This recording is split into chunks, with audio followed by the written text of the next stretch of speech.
갈라디아서 6장 1절로 10절까지입니다. 같이 읽습니다. 시작. 형제들아, 사람이 만일 무슨 범죄한 일이 드러나거든 신령한 너희는 온유한 심령으로 그러한 자를 바로잡고 너 자신을 살펴보아 너도 시험을 받을까 두려워하라. 너희가 짐을 서로 지라. 그리하여 그리스도의 법을 성취하라. 만일 누가 아무것도 되지 못하고 된 줄로 생각하면 스스로 속임이라. 각각 자기의 일을 살피라. 그리하면 자랑할 것이 자기에게는 있어도 남에게는 있지 아니하리니 각각 자기의 짐을 질 것이라. 가르침을 받는 자는 말씀을 가르치는 자와 모든 좋은 것을 함께하라. 스스로 속이지 말라. 하나님은 업신여김을 받지 아니하시나니 사람이 무엇으로든지 심든지 그대로 거두리라. 자기 육체를 위하여 심는 자는 육체로부터 썩어질 것을 거두고 성령을 위하여 심는 자는 성령으로부터 영생을 거두리라. 우리가 선을 행하되 낙심하지 말지니 포기하지 아니하면 때가 이름에 거두리라. 그러므로 우리는 기회 있는 대로 모든 이에게 착한 일을 하되 더욱 믿음의 가정들에게 할지니라. 아멘. 오늘 이 본문 말씀은 우리가 하나님의 자녀가 되었다는 것, 신분의 변화가 일어났을 때 어떤 삶의 모습이 자연스럽게 나타날 것인가 하는 겁니다. 우리가 성령의 열매를 맺게 되면 그 열매를 누군가에게 하나님께서는 선물하실 겁니다. 우리가 주고 싶은 사람이 아닐 수도 있어요. 그래서 갈등이죠. 난 내주고 싶은 사람한테, 내가 원하는 사람한테 주고 싶지만 하나님께서는 반드시 필요한 사람을 우리 곁에 또 두실 거라는 겁니다. 그렇게 우리가 우리의 놀랍게도 우리를 통해서 일하시는 하나님을 통해서 우리가 나누어질 때, 우리가 쪼개어질 때, 우리가 깨어질 때 그때 하나님께서 영광을 받으신다는 것입니다. 그게 짐을 서로 나누어지는 거라고 표현하고 있어요. 짐을 서로 나눠진다. 짐이 얼마나 힘듭니까? 짐 다 버리고 싶죠. 그러나 우리가 때로는 이 짐 때문에 우리가 풍성해진다는 것을 기억해야 합니다. 이 짐 때문에 하나님께서는 우리에게 짐을 질 능력을 주시고 그 주님께서 짐을 질 수 있는 능력을 주시는 게 은혜고 풍요로움이라는 것을 기억해야 합니다. 그래서 마치 우리가 물살이 급하고 강한 냇가를 건너갈 때, 조그만 개울을 건너갈 때 반드시 무거운 바위돌을 하나 안고 건너가야 떠내려 하지 않고 그 바위돌 때문에 우리가 어쨌건 내를 건너가듯이 인생이라는 내를 건너가는 것도 마찬가지예요. 아무 짐이 없으면 편하고 좋을 것 같고 아무 걱정도 없고 근심도 없으면 그냥 홀홀 날아갈 것 같지만은 아니에요. 그냥 바람결에 휩쓸려가고 물결에 쓸려갈 뿐이지 우리는 그 무거운 짐을 지고 가라고 준 거란 말이에요. 짐을 지는 건 선택이 아니에요. 내가 질 수도 있고 안 질 수도 있고. 아니, 하나님께서 우리에게 선택적 기회로 준 것이 아니라 우리에게 전략적 기회로 주신 것이다. 이걸 기억하셔야 합니다. 왜 주님 나한테는 이런 부담입니까? 왜 나한테 이런 고난입니까? 아니, 그 고난이 하나님께서 전략적으로 주신 거라니까. 우리한테 져도 그만이고 피해도 그만이라는 선택적 기회로 준 게 아니다. 이걸 기억하는 게 우리의 믿음입니다. 믿음은 그래서 피하지 않아요. 1절 말씀입니다. 시작. 형제들아, 사람이 만일 무슨 범죄한 일이 드러나거든 신령한 너희는 온유한 심령으로 그런 자를 바로잡고 너 자신을 살펴보아 너도 시험을 받을까 두려워하라. 옆에 있는 사람이 물론 이제 잘못이 드러나고 허물이 드러날 때가 있습니다. 그런데 너희들은 신령한 너희들은 성령을 받았기 때문에 영적인 사람이 되었기 때문에 그 육체의 허물을 보거든 그걸 그냥 이렇게 들춰내가지고 사람들한테 그냥 비난하고 공개적으로 비판하고 이런 걸 하지 말라는 거예요. 온유한 심령으로, 심령의 온유함으로 성령 받은 자답게, 성령의 사람답게 그런 자를 바로 잡으라, 바로 세워주라는 거예요. 다시 회복시키라는 것입니다. 세상은 고소하고 유죄가 판결되도록 재판하고 그래서 감옥에 집어넣으면 속이 우려날지 모르겠지만 감옥 가서 제대로 완전히 사람 달라진 사람이 있습니까? 아니요. 감옥에 가면은 다음에는 어떻게 하면 안 붙들릴지 서로 간에 세미나하고 토의하고 열심히 연구해서 나와서 더 교활하게 죄를 짓는 법을 배워오는 곳이에요. 그래서 재범, 산범하는 겁니다. 그래서 어떻게든지 우리는 그런 사람 뭐 고소해서 감옥에 넣는 게 목적이 아니라 그런 사람이 다시 방황하고 있는 사람이니까 방향을 바로 가르쳐주고 옳은 길로 인도하고 그리고 넘어져 있는 사람이니까 세워주는 게 필요하다, 그 얘기를 하고 있는 거죠. 그게 우리가 성령의 열매 맺은 사람이 살아가는 삶의 모습이다. 이게 오늘 얘기의 요지예요. 그리고 너는 너 자신을 살펴보아서 너도 시험을 받을까 두려워하라. 맞습니다. 남을 비판하는 사람일수록 자기 허물은 더 많은 것이죠. 남의 눈에 티를 자꾸 지적하는 사람이야말로 자기 눈에 들보가 있다는 걸 모르는 사람이죠. 뭐 저 자신도 마찬가지예요. 뭐 성도들의 흠이 얼마나 잘 보이겠습니까? 그럴 때 조심하라는 거예요. 성도들의 흠을 바라보지 말고 네가 넘어질까 조심하라 이거예요. 다른 교회 흠할 거 하나도 없습니다. 네 교회나 잘 섬겨라. 그래서 보면은 고린도전서 12장 26절이에요. 시작. 만일 한 지체가 고통을 받으면 모든 지체가 함께 고통을 받고 한 지체가 영광을 얻으면 모든 지체가 함께 즐거워하느니라. 성령 공동체가 되었다, 믿음의 공동체가 되었다, 교회 공동체가 되었다는 것은 한 지체가 아프면은 같이 아파할 줄 알고 또 한 지체가 즐거워하면은 함께 기뻐할 줄 알고. 그래서 우리 로마서 말씀처럼 함께 울고 함께 웃는 것, 그게 공동체 아닙니까? 그게 가족 아니에요. 그게 식구 아닙니까? 아무 상관없이 살아가는 게, 그래서 그걸 같이 느낄 수 있을 만한 게 교회예요. 서로 안 느끼면 사실은 뭐 덩치만 커졌지 뭐 허대만 멀쩡한 것 같지 사람이 속골병 든 거예요. 영혼이 병든 거예요. 영적 나병에 걸린 겁니다. 아무 감각이 없으니까. 저 사람이 아프건 말건 뭐 상관이 없으니까. 그런 걸 살펴보고 그리고 나도 저 사람처럼 시험에 들지 않도록 조심하라는 거죠. 선줄로 알면은 그렇게 조심하라는 겁니다. 그리고 2절입니다. 시작. 너희가 짐을 서로 지라. 그리하여 그리스도의 법을 성취하라. 그 짐을 서로 나눠지라는 거예요. 그 사람 지고 있는 짐을 서로 나눠지라. 그 사람 지고 못 지고 있기 때문에 넘어진 거란 말이에요. 근데 그걸 또 발로 밟아서 어떡하겠습니까? 짐을 좀 나눠 줘줘야지. 나귀를 끌고 가다가 짐이 나귀에다가 나귀가 없다가 200kg까지 실을 수 있어요. 근데 욕심을 내가지고 막 250, 300kg를 실었다. 나귀가 가다가 쓰러지는 거죠. 그러면 나귀의 짐을 한 100kg 좀 들어서 뭐 지가 들든지 다른 나귀에 실어야 가는 거지. 그 나귀를 채찍으로 때리고 발로 밟고 해서 그게 가지냐고요. 우리 인생이 다 그렇다고. 가다가 쓰러진 거예요 지금. 쓰러졌기 때문에 뭐 그 사람이 실족하고 죄를 짓고 감옥에 갈 수도 있고 그럴 수 있는데 그거 뭐 또 발로 밟고 하면 뭐 하겠습니까? 그래서 아프리카 부족이 뭐 남의 물건을 훔치거나 잘못을 저지르면 온 마을을 전부 소집해 가지고 가운데 두고 나서 한마디씩 저 사람이 이때까지 선한 일을 한 걸 다 얘기하라 그러는데 저 사람이 언제 나한테 말이지 물을 한 그릇 떠다 주었습니다. 저 사람이 우리 아이가 뭐 길에 넘어졌을 때 옷을 털어 주었습니다. 이런 걸 다 기억하게 해서 한 두세 시간 계속 얘기를 하는 거예요. 그래서 그 사람을 회복시킨다는 겁니다. 얼마나 놀라운 부족입니까? 법이 있어 뭐합니까? 법을 가지고. 선진국이 무슨 선진국이에요. 발기발기 사람 찢어놓는 사회가. 그래서 그 사람이 나도 저렇게 선한 때가 있었구나. 그래서 온전히 회복되어서 악을 멀리하고 죄를 자기가 회개하고 다시 이렇게 세우는 거예요. 세우는 거예요. 우리가 뭐 너무 아프리카 부족 얘기할 게 아니라 애가 잘못해도 그런 거죠. 야, 너 지난달에 참 했을 때 뭐 엄마 아빠가 얼마나 기뻤는지 모른다. 너 진짜 요새도 그 애 도와주고 있니? 뭐 이렇게 애가 좀 선한 일을 한 걸 기억하고 자꾸 이렇게 해야지. 네가 잘한 게 뭐니? 태어나서 네가 나한테 엄마 아빠한테 해준 게 뭐니? 기껏 공부 좀 하라는데 공부 좀 못하니? 하기 싫은 애한테 그 얘기하면 그게 공부가 되겠어요? 안 되는 거죠. 짐을 서로 지는. 그러면 그리스도의 법이 그리스도의 법이 뭡니까? 율법을 성취하라는 게 아니에요. 그리스도의 법이 뭡니까? 서로 사랑하라. 내가 너희를 사랑한 같이 너희 서로 사랑하라. 새 계명을 너희에게 주노니 서로 사랑하라.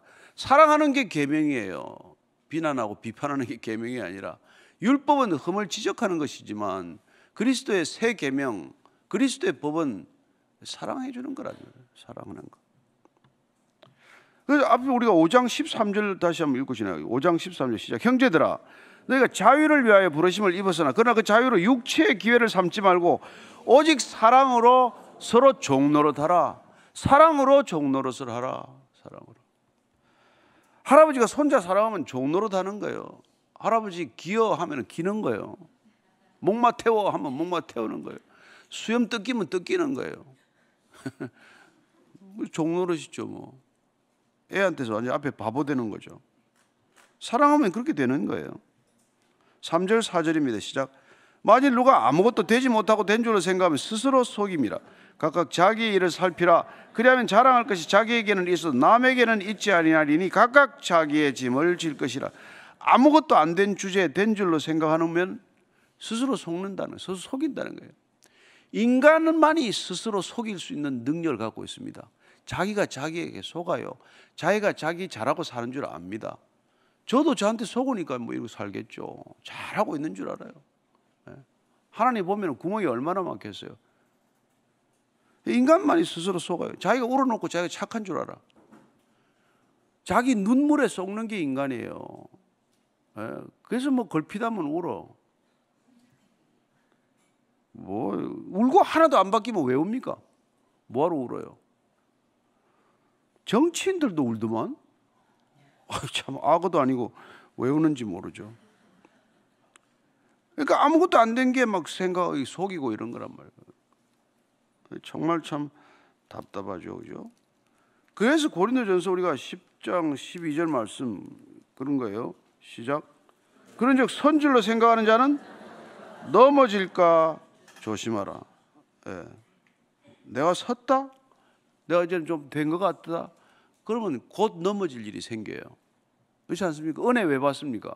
하나님이 은혜 주시는 이유가 어려움이 닥칠 거니까 그 은혜로 견디라고 주는 거예요. 그래서 은혜를 많이 받으면 큰 어려움이 올 거라는 걸 예상을 하셔야 됩니다. 우리 인생이 그래요. 은혜를 많이 받으면 더 좋은 일이 생길 거다. 아니에요. 더 큰 어려움이 왔을 때 견디라고 더 큰 은혜를 부어주신 거예요. 그리고 그 은혜를 받고 은혜 못 받은 사람하고 또 은혜를 나누라고 주신 거란 말이에요. 그 은혜도. 그런데 뭐 혼자서 뭐 잘난 척 해봐야 뭐 아무 소용없습니다. 네. 그래서 빌립보서 2장 3절에서 4절 시작.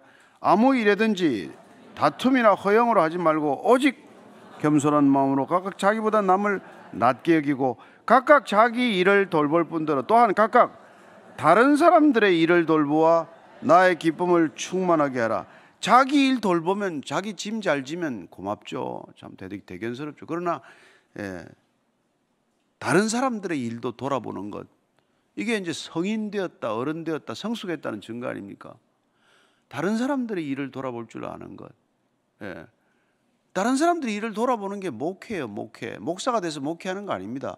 여러분들이 다 다른 사람들의 일을 돌아보고 어려운 사람들을 돌아보고 힘든 사람들 얘기도 들어주고 부족한 사람들 조금씩 채워주면 여러분들 목회하고 있는 거예요. 여러분들이 참된 목회를 하고 맨날 입만 열고 설교만 하고 설교대로 안 사는 사람은 목회하는 게 아니에요. 사기치는 겁니다. 도적질하는 거예요.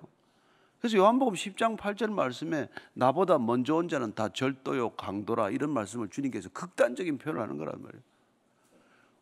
뭐 사기치고 도둑질하는 사람들한테 그 말을 쓴 게 아니에요. 영혼을 노략질하는 사람, 맨날 불러다 놓고 앉혀놓고 이렇게 살아라 저렇게 살아라 헛소리하고 잔소리하면서 자기는 그하고 아무 상관없이 사는 건 이건 절도요 강도다 이렇게 얘기하는 거예요. 무서운 얘기예요. 여러분들 정신 바짝 차려야 돼요. 그래서 오늘 뭐 여러분 설교들 저 사람이 혹시 도적질하지 않나 이런 걸 잘 살펴야 돼. 분별을 해야 된다고요. 그래서 베레아 교인들처럼 성경 또 읽어보고 설교 내용이 과연 여기서 나온 얘기인가 아니면 자기 생각을 가지고 억지로 끌고 들어가서 본문을 그냥 이게 뭐 훼손시킨 건 아닌가, 이게 판단이 여러분들의 몫이에요. 그래서 자기 일을 자기 자랑할 게 말이에요. 그리고 자기를 돌아보면 자기는 자랑할 게 자기에게는 있어도 남에게는 있지 않대요. 그렇죠. 나를 생각하고 야 뿌듯하다. 내가 참 언제 예수 믿었는데 나 이렇게 변했네 하는 거, 자기 자랑, 나한테는 자긍심이 될지 몰라도 남 앞에는 그게 자랑할 거리가 도저히 안 된다는 거예요. 그래서 구원받았다는 건 다른 사람보다 우월한 지위가 되었다는 것을 전혀 뜻하지 않습니다. 내가 구원받았다는 그런 구원 못 받은 사람보다 우월하게 됐다는 게 아니란 말이에요. 하나님이 특별히 내게 선물을 주셨을 뿐인데, 그런데 잘못하면 이게 그리스도인들이 구원받았다는 걸 가지고 비그리스도인들이나 불신자들보다 우월적 지위로 간 걸로 착각한단 말이에요. 이건 아주 잘못된 거고, 그렇게 된 전형적인 사람들이 이제 이 종교 전문가들이란 말이에요. 그래서 뭐 목사 안수를 받고 뭐가 되면 우월적 지위가 된 줄로 알아. 그저 성경 좀 더 하는 것밖에 없는데, 인생에 하나도 나을 게 없는 존재가 우월적 지위를 마치 점하는 것처럼 되는 거예요. 이게 여러분 종교적 타락이에요. 그리고 뭐 죄뿐만 아니라 여러분 우리 모두가 조심해야 될 일이라는 말이에요. 뭐나 된 것처럼 생각하는 거예요 이제. 그래서 남의 짐을 져줄 줄도 모르고, 그렇게 짐지다가 쓰러진 사람한테 저거 예수 안 믿더니, 저 교회 안 나오더니, 저 요새 아침 예배 안 나오더니 꼴 좋다, 이런 소리 나는 거죠. 아주 못된 사람이 되는 거예요. 6절입니다. 시작. 가르침을 받는 자는 말씀을 가르치는 자와 모든 좋은 것을 함께하라. 이것도 어떤 사람이 설교할 때 말이에요, 목사들한테 잘하라고 해석을 해. 또 이거 당신한테 성경을 가르치는 사람한테는 당신의 모든 좋은 것을 함께 나누라. 얼마나 좋아, 얼마나 좋아. 그런 뜻을 해석하면 안 되고, 우리가 하나님께서 주신 좋은 말씀을 받았으면 함께 나눠야죠. 하나님께서 우리에게 주신 지혜도 함께 나눠야죠. 모든 것 하나님께 주신 것입니다. 아침마다 여러분 나와서 여기 저 음악으로 이렇게 섬기시는 분들 보세요. 주님께서 주신 그 소중한 은혜를 가지고 얼마나 그렇게 연습하고 갈고 닦아서, 여러분들 예배 전에 한 5분이라도 여러분 음악을 들려주는 게 이게 얼마나 놀라운 선물입니까? 좋은 것을 함께 나누기 위해서 여기 오신 거란 말이에요. 뭐 저분들이 월급을 받습니까? 무슨 타이틀이 있습니까? 그냥 하나님께 받은 것을, 좋은 것을 함께 나누는 거란 말이에요. 그게 우리가 서로 종노릇 하는 거예요. 여러분 뭔가 하나 묶이면 얼마나 부담스러운지 몰라요. 5시 반까지 와가지고 이게 소리 내보고 맞춰보고, 이거 여러분 보통 일이 아닙니다. 여러분들 앉아서 그냥 설교나 듣고 음악 듣고 가면 그만이지, 기도하고. 그래서 여러분들도 좋은 걸 또 나눠야 된단 말이에요. 예. 근데 그게 뭐냐면 여러분들 받은 은혜를 누군가 또 어려운 사람한테 나누는 거죠. 예. 그래서 오늘 그냥 기분이 좋으면은 가다가 전철역에서 정말 못 사는 사람이 있으면 한돈 5,000원이라도 좀 주고 가고 말이죠. 예, 애들 줄 서 있는데 커피 줄에서 아무래도 애가 좀 행색이 좀 초라해 보면 오늘 내가 커피 한 잔 사줄까? 내고 가는 거예요, 그냥. 그게 여러분 살만한 세상 만드는 거예요. 아무리 이렇게 우리 그때 아는 분 한 분이 지공 카드가 나왔어. 지공 카드 알죠? 지하철 공짜 카드. 이런 너무 감격한 거예요 이제. 근데 어느 날 생각을 하다가, 야, 나는 이제 먹고 살만한데 지공 카드도 나오고 나 이렇게 안 된다. 그래서 꼭 5,000원짜리를 가지고 그날 하루 누군가에게 5,000원을 주고 오는 거예요. 지하철 공짜로 탔으니까. 예. 그런 분도 계신데요.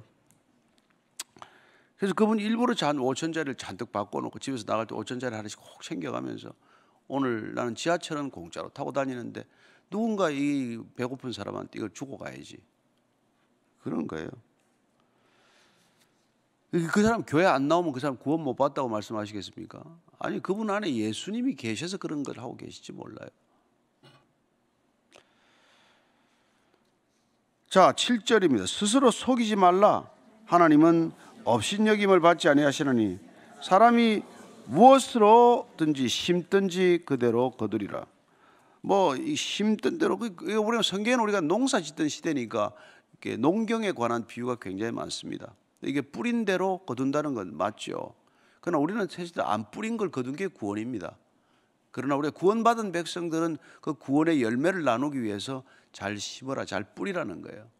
선행을 잘 뿌리라는 겁니다. 기회가 있을 때마다. 예.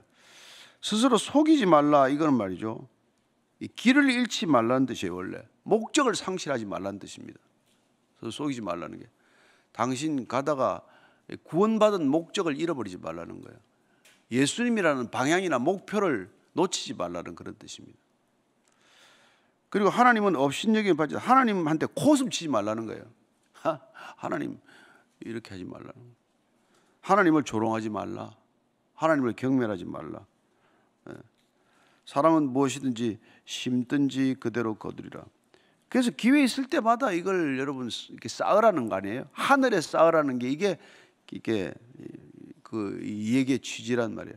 그래서 예수님께서 마태복음에서 하신 말씀 그 얘기예요. 마태복음 6장 19절에서 21절까지죠. 같이 읽습니다. 시작. 너희를 위하여 보물을 땅에 쌓아두지 말라. 거기는 좀과 동록이 해하며 도둑이 구멍을 뚫고 도둑질하느니라.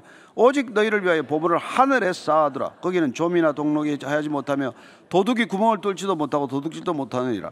내 보물 있는 그곳에는 내 마음도 있느니라. 보물 쌓아놓으면 썩어버려요. 흩으면 거름이 된단 말이에요. 돈을 쌓으면 냄새가 나요. 그리고 꼭 사고나. 근데 흩으면 향기가 되고 이게 거름이 된다. 그 얘기죠. 그래서 8절입니다. 자기의 육체를 위하여 심는 자는 육체로부터 썩어질 것을 거두고 성령을 위하여 심는 자는 성령으로부터 영생을 거두리라. 자, 당신이 보이는 것을 위해 심으면 보이는 걸 수확하겠지만 보이지 않는 것을 얻기 위하여 보이지 않게 왼손이 한 일을 오른손이 모르게 이렇게 하면은 영으로 심고 영으로 거두게 된다. 영원한 것을 심었으니 영원한 것을 거두리라 그런 거라면. 우리가 죽을 때 뭘 가져가요? 안 보이는 건 하나도 못 가져가잖아요. 눈에 보이는 건 가져갈 게 단 하나도 없지 않습니까? 안 보이는 거는 다 가져가게 될 겁니다. 여러분들이 뿌린 선행의 씨앗, 주님을 위하여 한 작은 소자에게 떠준 물 한 그릇 떠준 것, 이런 것들은 주님이 다 기억하신다. 그 말씀하신 거 아닙니까? 얼마나 우리 주님이 자상하게 가르쳐 주셨습니까? 그런데 뭐 모른다, 도무지 모른다 그러면 안 되죠. 예. 그래서 우리는 이제 낙심하지 않는 거예요. 9절 10절입니다. 시작. 우리가 선을 행하되 낙심하지 말지니 포기하지 않으면 때가 이름에 거두리라. 그러므로 우리는 기회 있는 대로 모든 이에게 착한 일을 하되 더욱 믿음의 가정들에게 하라. 예, 믿음의 가정들에게 하라. 선을 행하되 낙심하지 말라. 왜 이런 이야기 할까요? 선을 행하다 보면은 낙심이 될 때가 있어요. 왜냐하면 선을 행해도 선으로 돌아오지 않습니다. 어떤 때는 오히려 그냥 도왔는데 더 악으로 돌아오지 않아요? 뭐 물에 빠진 사람 건져놨더니 내 보따리 내놔라 하는 그런 일을 만나지 않습니까? 포기하지. 그래서 나는 이제 그렇게 안 살겠다. 이제 교회 그만 다니고 이제 내 하고 싶은 데서 살겠다. 이런 생각은 하지 말게 되기를 바랍니다. 우리 눈에는 그게 그런 결과로 나타나면 하나님께서는 다 그걸 계산하고 계신다는 거예요. 그래서 절대로 낙심하지 말라. 낙심이 되니까 낙심하지 말라. 포기하고 싶으니까 포기하지 말라. 이런 얘기를 하는 거죠. 예, 때가 이르면은 반드시 거두게 된다. 예. 그래서 고린도후서 4장 8절에 10절에 있습니다. 시작. 우리가 사방으로 우겨쌈을 당하여도 쌓이지 아니하며 답답한 일을 당하여도 낙심하지 아니하며 박해를 받아도 버림받지 아니하며 거꾸로 뜨림을 당하여도 망하지 아니하고 우리가 항상 예수의 죽음을 몸에 짊어지면 예수의 생명이 또한 우리 몸에 나타나게 하려 함이라. 그래서 이 많은 어려움들이 우리를 이렇게 삼킬 듯이 달려올지라도 우리가 낙심하지 않고 꿋꿋하게 바라보면 그러면 주님께서 영광을 받으실 줄로 믿으십시오.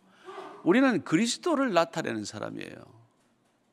근데 그리스도가 십자가를 지셨는데 십자가를 지시고 우리에게 생명을 주셨는데 그런 그리스도를 나타낸다는 우리의 생애는 어떻겠습니까? 우리도 그분보다 작은 사이즈일지 몰라도 십자가를 지고 그분의 생명을 전하는 존재가 되는 게 우리 신앙의 목적이라는 것을 기억하십시오. 그래서 낙심하지 말고 포기하지 않고 그렇게 되면 반드시 이렇게 때가 되면 거른다는 거예요. 그래서 우리가 기회 있는 대로 모든 이에게 착한 일을 하되 더욱 믿음의 가정들에게 하라. 기회 있는 대로. 이게 무슨 말이에요? 기회 있는 대로 항상 하라는 거예요.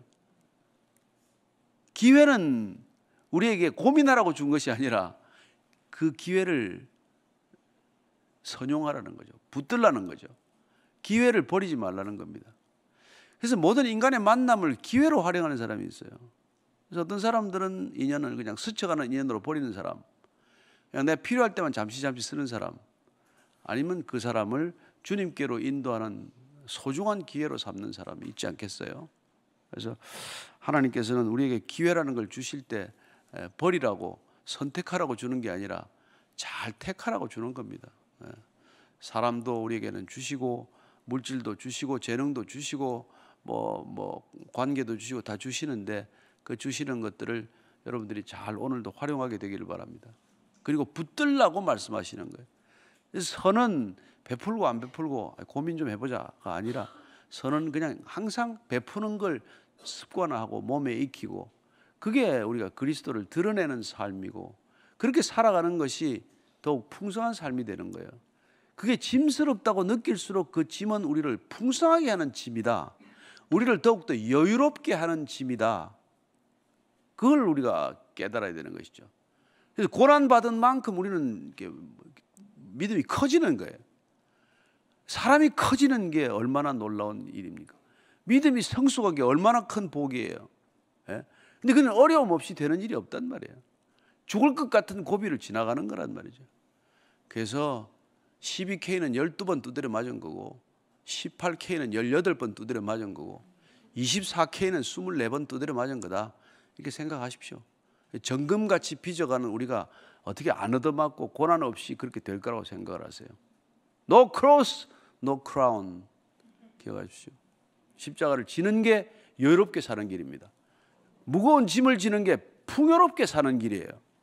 얼마나 놀랍습니까? 그걸 깨닫는 자와 못 깨닫는 자가 있을 뿐입니다. 짐이 무거울수록 하나님이 나를 크게 보시네. 고난이 클수록 하나님 나를 대단하게 보시네. 그렇게 생각하시기 바랍니다. 그러면 또 주님이 내 짐은 가벼워지고 내 멍에는 쉬울 것이다 이렇게 말씀하십니다. 오늘도 그런 하루가 되기를 축복합니다. 기도하십시다. 하나님 아버지, 참 숨이 넘어갈 것 같고 죽을 것 같고 힘들고 정말 주님 도저히 더 못 견디겠습니다. 이때가 마치 새벽 동트기 직전의 어둠과 같듯이 우리 인생에 그런 순간들이 있습니다. 주님, 그러나 이 고난 뒤에 올 장차의 영광 좋게 비교할 수 없기에 오늘도 이 고난 기쁘게 걸어갑니다. 메마른 땅을 종일 걸어가더라도 피곤치 않는 것은 주께서 오늘도 우리에게 새 힘을 주시기 때문임을 감사합니다. 오늘도 감사함으로 이겨내는 하루가 되게 하여 주옵소서. 이제는 십자가에서 끝까지 주님께 순복하며 주님이 주신 소명을 놓지 않았던, 그리하여 스스로 졌던 짐을 내려놓지 않았던 우리 구주 예수 그리스도의 은혜와 하나님께서 우리에게 지어준 짐 끝까지 다 지고 다 이루고 오는 좀 맞아주시는 아버지의 사랑하심과, 그리고 날마다 그만두고 싶을 때, 그냥 끝장내고 싶을 때 한 걸음 더 걷게 하는 성령의 인도하심이 오늘도 주와 더불어 내 안에 계신 성령, 내주하시는 성령과 함께 가벼운 발걸음으로 걷기를 원하는 이 자리에 고개 숙인 참된 성령의 사람들 위해 지금부터 영까지 항상 함께 하시기를 간절히 축원하옵나이다. 아멘. 갈라디아서 5장 1절에서 12절까지 같이 보겠습니다. 같이 읽습니다. 시작. 그리스도께서 우리를 자유롭게 하려고 자유를 주셨으니 그러므로 굳건하게 서서 다시는 종의 멍에를 매지 말라. 보라, 나 바울은 너에게 말하노니 너희가 만일 할례를 받으면 그리스도께서 너에게 아무 유익이 없으리라. 내가 할례를 받는 각 사람에게 다시 증언하노니 그는 율법 전체를 행할 의무를 가진 자라. 율법 안에서 의롭다 함을 얻으려 하는 너희는 그리스도에게서 끊어지고 은혜에서 떨어진 자로다. 우리가 성령으로 믿음을 따라 의의 소망을 기다리노니 그리스도 예수 안에서는 할례나 무할례나 혈육이 없으되 사랑으로서 역사하는 믿음뿐이니라. 너희가 다름질을 잘 하더니 누가 너희를 막아 진리를 순종하지 못하게 하더냐. 그 권면은 너희를 부르신 이에게서 난 것이 아니니라. 적은 누룩이 온 덩이에 퍼지느니라. 나는 너희가 아무 다른 마음을 품지 아니할 줄을 주 안에서 확신하노라. 그러나 너희를 요동하게 하는 자는 누구든지 심판을 받으리라. 형제들아, 내가 지금까지 할례를 전한다면 어찌하여 지금까지 박해를 받으리요? 그리하였으면 십자가의 걸림돌이 제거되었으리니 너희를 어지럽게 하는 자들은 스스로 베어버리기를 원하노라. 아멘. 5장 1절은 4장 31절하고 사실 연결되어 있는 말씀이에요. 4장 31절 읽어드리면, 형제들아, 우리는 여종의 자녀가 아니요 자유 있는 여자의 자녀니라. 사도 바울은 우리가 누리고 있는 이 구원의 놀라운 은혜를 이 새 예루살렘, 옛 예루살렘, 그리고 그 또 시초가 되는 아브라함의 두 아내 하갈과 사라의 비유를 들어서 4장에서 설명을 하고 있습니다. 아브라함의 두 아들, 동일한 아버지로서 두 아들이 있지만 종에게서 난 아들은 종의 신분을 벗어날 수 없고, 자유인에게서 난 아들은 상속자의 위치를 갖게 된다는 것을 통해서 우리가 율법에 묶이는 것과 은혜로 자유함을 누리는 것이 어떤 차이가 있는지를 이렇게 명료하게 설명을 해준 것이죠. 그리스도께서 모세 율법에 묶여 있는 우리를 은혜로 자유롭게 했는데 왜 율법으로 돌아가려 하느냐? 왜 율법을 지켜야만 구원받는다는 사람들에게 속아 넘어가느냐? 이게 핵심이란 말이에요. 저와 여러분들이 구원받았으면 우리가 누리는 자유의 범위는 어마어마한 자유예요. 물론 우리는 뭐 정치적 자유, 경제적 자유, 사회적 자유, 여러 가지 자유의 개념이 확산되어 있습니다. 그러나 여러분, 어떤 이 세상의 사람들이 말하는 자유보다도 우리가 구원을 통해서 누리는 자유는 그 범위나 차원이 다르다는 걸 기억해야 합니다. 그게 예수님께서 정치적 자유를 부르짖지 않았던 이유예요. 예수님이 오셨을 당시에는 로마의 박해가 극심해서 모든 유대인들은 정치적 자유를 회복해야, 로마의 압제에서 벗어나야 그게 메시아가 진정 해야 할 일이라고 믿었던 시대예요. 우리를 이 제국주의적 압박 속에서 내버려 두는 게 이게 어떻게 메시아냐? 그랬던 사람 아닙니까? 그러나 예수님께서는 뭐 로마 황제를 암살하러 간 것도 아니고, 이 이스라엘에 주둔하고 있는 로마 주둔군과 무슨 게릴라전을 벌인 것도 아니고 로마 권력과 충돌하지 않았어요. 그럼 헤롯 정부하고 충돌했습니까? 헤롯 정권은 로마에 빌붙어서 있는, 소위 요새 말하는 괴뢰 정권이나 마찬가지인데, 그러나 예수님께서는 그 헤롯 정부하고도 부딪히지 않았어요. 세례 요한은 헤롯 비난했다가 목이 잘려 죽었습니다. 감옥에 면회도 안 갔어요. 장례식도 안 치러줍니다. 이해가 됩니까? 세례 요한은 6개월 먼저 난 사촌 형이나 같은데, 사촌 형인데. 왜 그러냐 이 말이에요. 왜 예수님은 정치적 자유를 위해서 투쟁을 안 합니까? 왜 경제적 자유를 위해서 해방을 부르짖지 않습니까? 왜 그분은 이게 뭐 남미의 무슨 해방 신학을 부르짖지 않냐는 말이에요. 그건 인간의 해석이에요. 예수님을 뭐 혁명론자다, 무슨 뭐 해방론자다, 이런 건 사람들 자기들의 관점에서 보는 거지. 예수님은 여러분 그런 정치적, 경제적, 사회적 자유에 의미가 없다는 것이 아니라 그 모든 자유를 가능케 하는 자유의 토대, 그 모든 자유의 출발점이 되어야 할 그 근본적인 인간의 자유, 죄로부터의 자유가 이루어지지 않으면 어떤 자유도 허상에 불과하다는 것을 그걸 이렇게 우리에게 알려주시기 위해서 그분은 그런 얘기를 자제했을 뿐이에요. 여러분, 자유를 부르짖는 죄인들이 얼마나 많습니까? 결국 우리가 뭐 잘 알지만 20세기 중반에 그 지성을 대표하는 장폴 사르트르와 레몽 아롱의 유명한 논쟁이 있습니다. 결국 따져보면은 개인의 자유가 더 중요하냐, 전체의 자유가 더 중요하냐, 그 논쟁이에요, 사실은. 사르트르는 결국 공산주의를 옹호했습니다. 그 활동도 했었어요.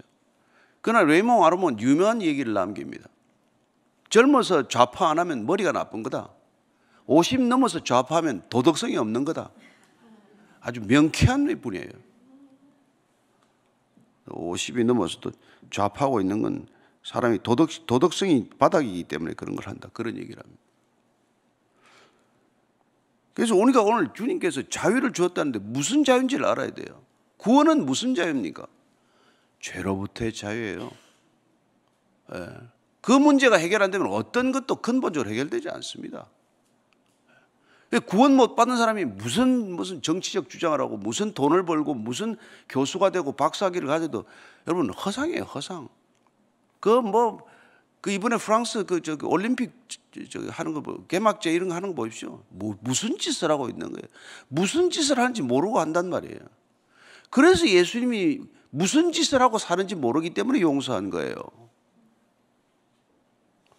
그리고 무슨 짓을 하는지 살아야 하는지 알아야 될 사람이 벗어나면 그걸 더 나무란단 말이에요. 종교인들은 무슨 짓을 하는지 살아야 될지를 아는 사람이어야 되고 반드시 알아서 백성들을 진정한 자유 구원으로 이끌어야 되는데 그걸 안 하기 때문에 제 멋대로 사는 사람들보다 더 이렇게 야단을 치는 거란 말이죠. 우리는 뭘 어떻게 하는지 사는지를 제대로 살아내야 되는 사람들이고 세상은 그걸 몰라요. 그래서 스데반도 돌로 죽어가면서 똑같은 얘기를 돌에 치는 사람들한테 저들 용서하십시오.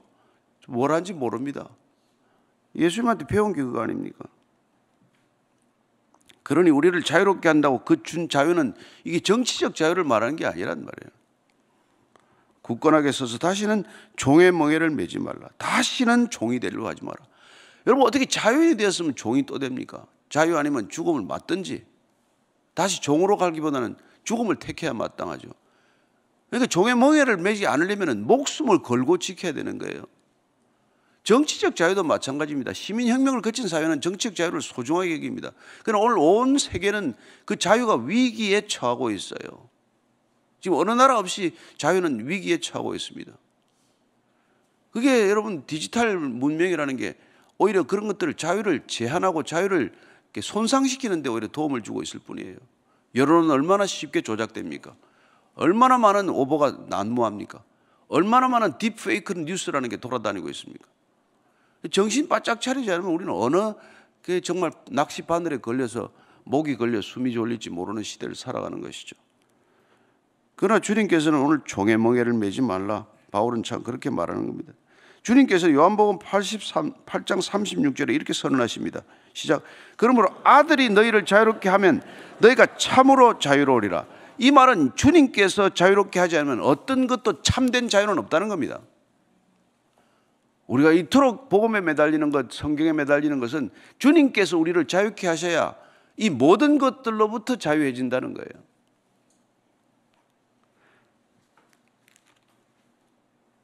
예수 모르는 사람들이 자유 얘기하는 것은 여러분 속으면 안 됩니다. 자기의 자유를 위해서 남의 자유를 기꺼이 속박하는 사람들이에요. 고린도서 3장 17절입니다. 시작. 주는 영이시니 주의 영이 계신 곳에는 자유가 있느니라. 따라서 여러분 교회에 자유가 없다? 교회 아닙니다. 단언하건대 권위주의적 질서에 가득 숨이 막힐 만큼 답답하다? 교회 아닙니다.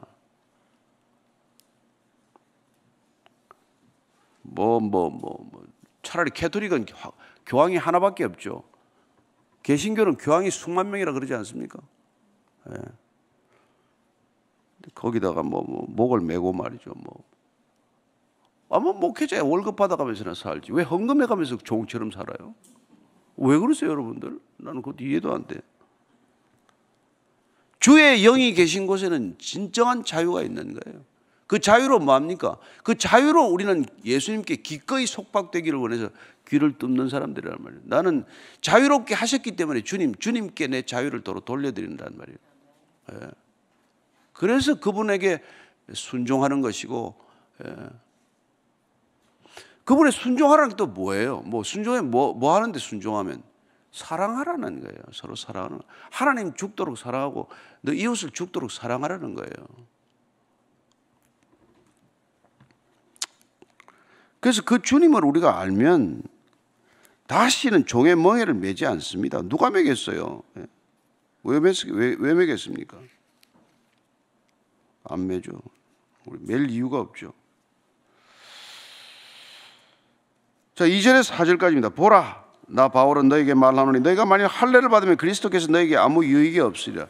내가 할례를 받는 각 사람에게 다시 증언하노니 그는 율법 전체를 향할 의무를 가진 자라. 율법 안에서 의롭다 함을 얻으려 하는 너희는 그리스도에게서 끊어지고 은혜에서 떨어진 자로다. 예.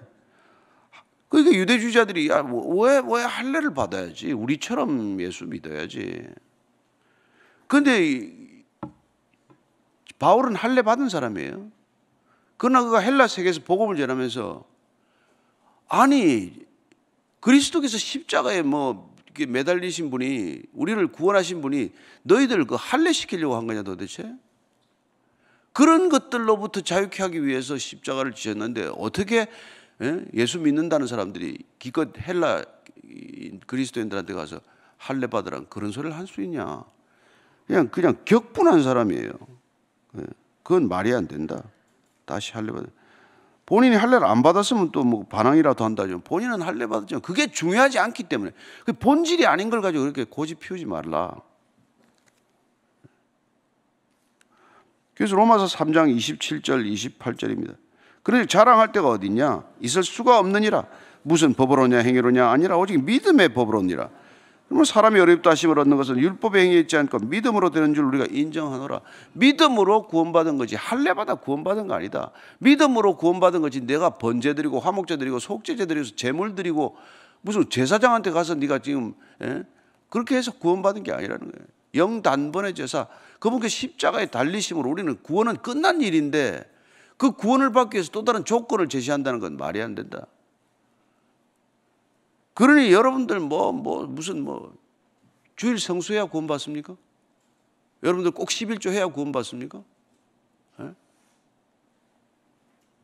그런 걸 가지고 사람을 얽어매면 안 된단 말이에요. 예수님께서 그걸 물으니까 그것도 하고 이것도 하라고 말씀하셨지만 더 중요한 걸 놓치면 안 된다. 하나님은 자비와 인애를 원하지 제사를 원하지 않는다. 제사 드리지 말라는 거예요. 예배 드리지 말라는 게 아니지 않습니까?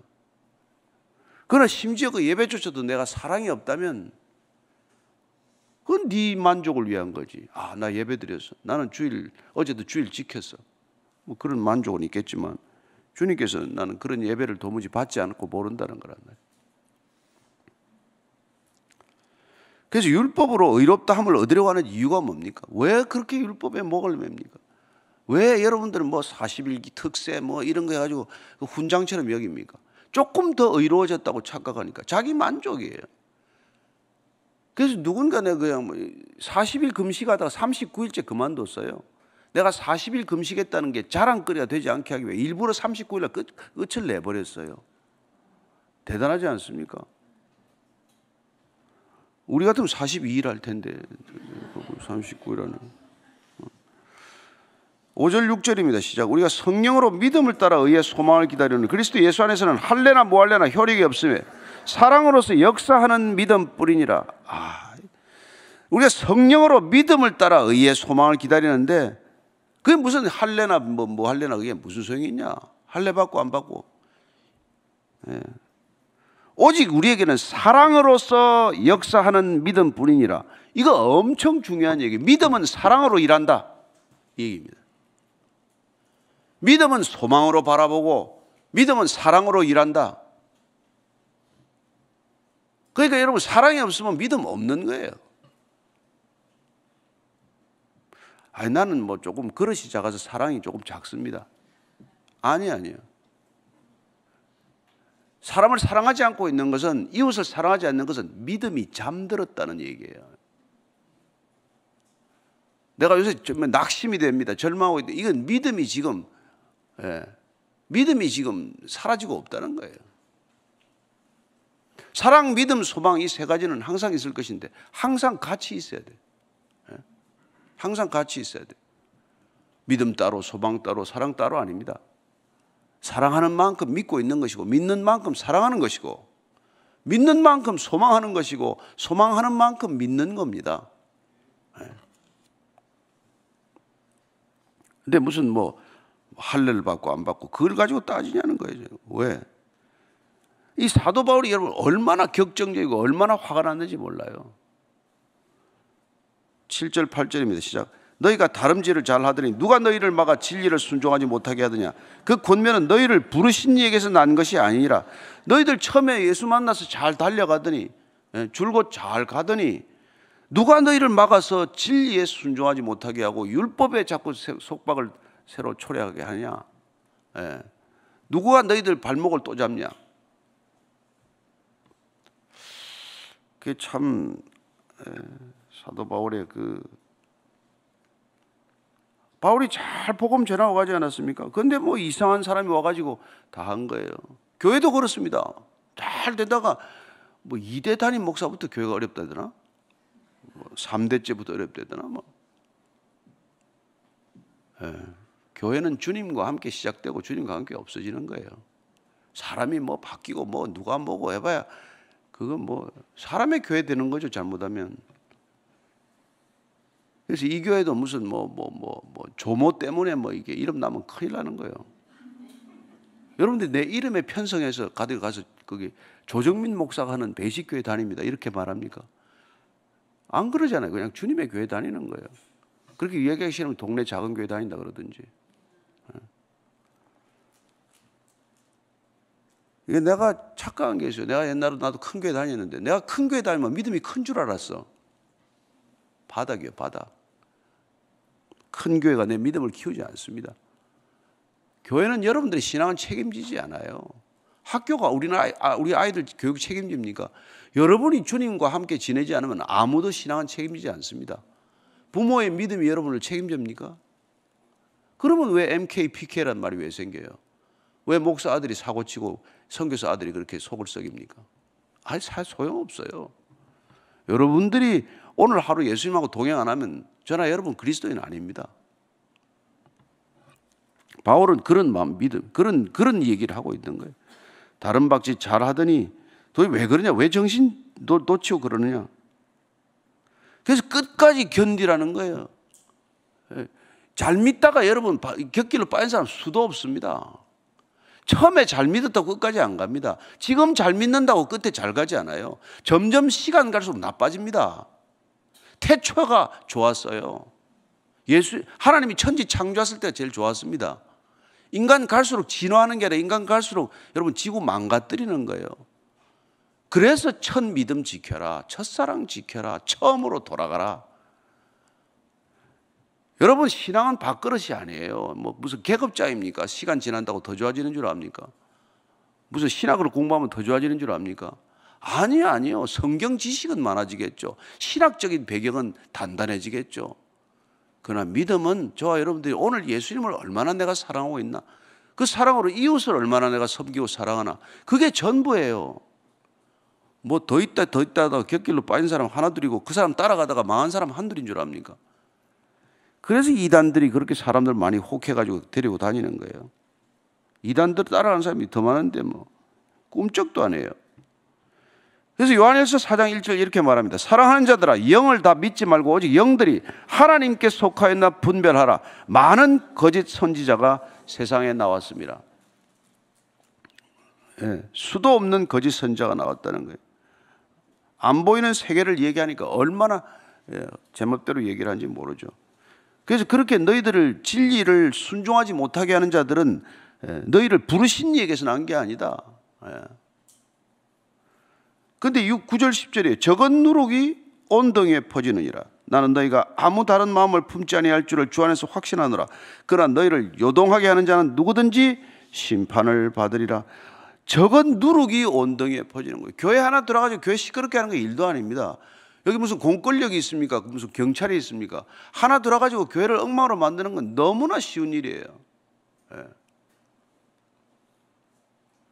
그걸 뭐 소삭소삭거리고 다니고 말이지, 뭐라 그러고 다니고 온 등에 퍼지는 거예요. 누룩이 얼마나 순식간에 빵을 부풀게 합니까?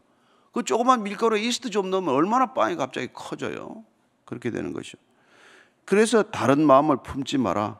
너희를 요동케 하는 자는 심판을 받을 거다. 심판을 반드시 만드는. 여러분, 신앙이 좋은 사람, 진짜 좋은 사람 옆에 오면 마음이 편해요. 근데 안 그런 사람 오면 마음이 불안해져. 무슨 소리를 또 할래나, 누구 얘기를 또 할래나, 뭘 또 달라 그럴래나, 뭘 도와달라 그럴래나. 그렇지 않아요? 근데 편한 사람들 오면 뭐 어떻게 얘기해요? May I help you? 그렇게 얘기하는 거예요. 뭐를 도와드릴까요? 제가 처음 가서 영어 배울 때 말이죠. May I help you? 5월 달에 도와달라는 얘기인가? 아니, 그게 아니라 늘 도와주고자 하는 마음. 아무것도 없는데 늘 도와주고자 하는 마음입니다. 그런데 여러분, 악한 사람은 어떻게 하면 뺏어 먹을까, 속여 먹을까, 갈취할까, 내 도움이 될까? 예수 믿어도 그래요. 일 없이 전화 오는 사람이 좋지 일 가지고 전화하는 사람은 좀 부담스럽잖아요. 근데 어떤 사람 전화 오면 반드시 부탁이 있을 때만 연락 와. 그러면 사실 크리스찬끼리도 부담스러워요. 저는 여러분들이 정말 일이 없건 전화도 하고, 이렇게 형제자매로 통독반 식구들이 그러라고 통독반 식구예요. 식구는 일 있을 때만 연락하는 게 아니란 말이에요. 자유하라는 겁니다. 오늘 주제는 여러분 진리 안에서 자유하라는 거예요. 내 말이 너희 안에 거하면 너희 참 제자가 될 것이고 진리를 알게 될 것이고 진리 안에서 자유케 될 것이라는 겁니다. 참된 교회 지표는 교회 안에 자유함이 있냐, 그거예요. 그 자유는 놀랍게도 진정한 권위를 우리에게 가져다 줍니다.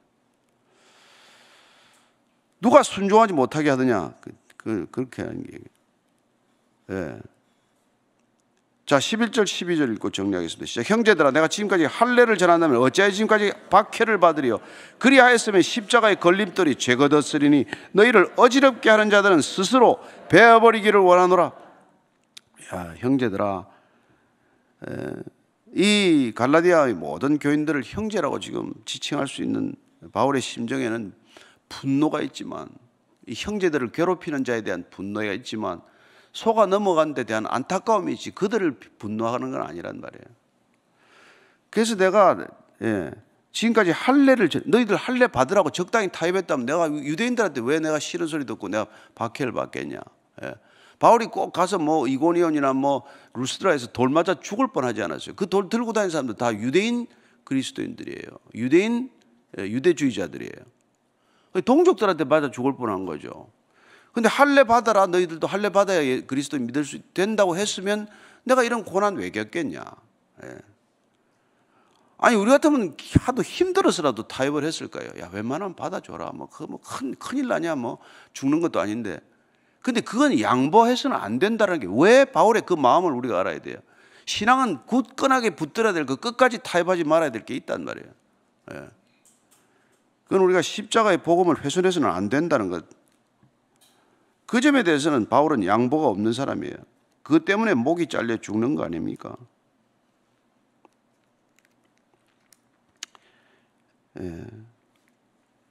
그래서 이 사도 바울이 히브리서 12장 4절하고 매일 같은 얘기예요. 12장 4절이면 시작. 너희가 죄와 싸우되 아직 피 흘리기까지는 대항하지 아니하고, 피 흘리기까지 대항.